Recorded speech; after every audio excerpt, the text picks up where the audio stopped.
बच्चों, तो आज हम लोग हेरिडिटी का लास्ट टॉपिक करने वाले हैं, ठीक, जिसका नाम है सेक्स डिटर्मिनेशन। ठीक, हिंदी में इसका मतलब होता है लिंग निर्धारण।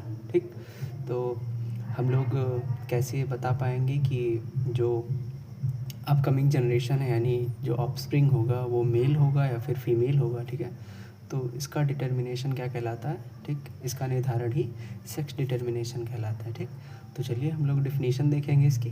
ठीक, क्या है?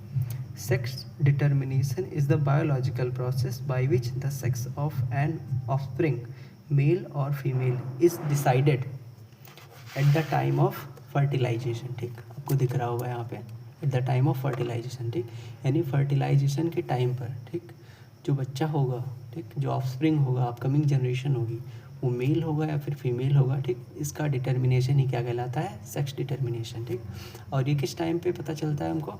फर्टिलाइजेशन के टाइम पे, जब गेमेट्स आपस में फ्यूज़ हो रहे होते हैं। ठीक, अब तो जैसा कि हम लोग जानते हैं कि ह्यूमन्स के अंदर जो होता है वो 23 पेयर्स ऑफ क्रोमोसोम्स होते हैं। ठीक, जिसमें से 22 क्रोमोसोम्स यानी 22 पेयर्स ऑफ द क्रोमोसोम्स, ठीक, इनको बोलते हैं हम लोग ऑटोसोम्स। ठीक, ऑटोसोम्स का मतलब होता है कि जो हमारे स्किन के कलर को डिसाइड करते हैं, आई के कलर को डिसाइड करते हैं, हाइट हमारी कितनी हुई, इंटेलिजेंस कितना होगा, ठीक, ये सारी चीज़ें जो निर्धारित करते हैं उनको हम लोग बोलते हैं ऑटोसोम्स। ठीक, इनकी संख्या कितनी होती है? 22 पेयर्स होती है। ठीक, उसमें से 1 पेयर जो होता है, लास्ट पेयर, ठीक है, 1 पेयर जो होता है उसको हम लोग बोलते हैं सेक्स क्रोमोसोम बोलते हैं। ठीक, जो सेक्स क्रोमोसोम्स होते हैं, फीमेल के अंदर क्या होता है? XX, और जो मेल होता है वो X और Y क्रोमोसोम होते हैं इसके अंदर। ठीक, eight the time of the gamete formation, ठीक, यानी जब गेमेट फॉर्मेशन का टाइम आता है, ठीक, तो फीमेल जो होती है वो क्या प्रोड्यूस करती है? X प्रोड्यूस करती है। ठीक, X ओनली, और जो मेल होता है वो दोनों प्रोड्यूस करता है, X भी प्रोड्यूस करता है और Y भी प्रोड्यूस करता है।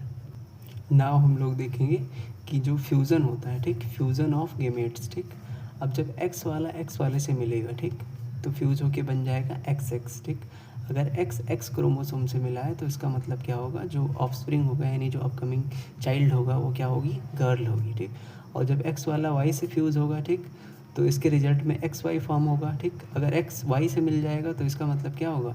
जो ऑफस्प्रिंग होगा वो एक बॉय होगा। ठीक, तो यहाँ पे एक नोट है कि father's sperm determines the sex of the child. ठीक, यानी जो चाइल्ड होगा उसका सेक्स कौन डिटरमाइन करेगा?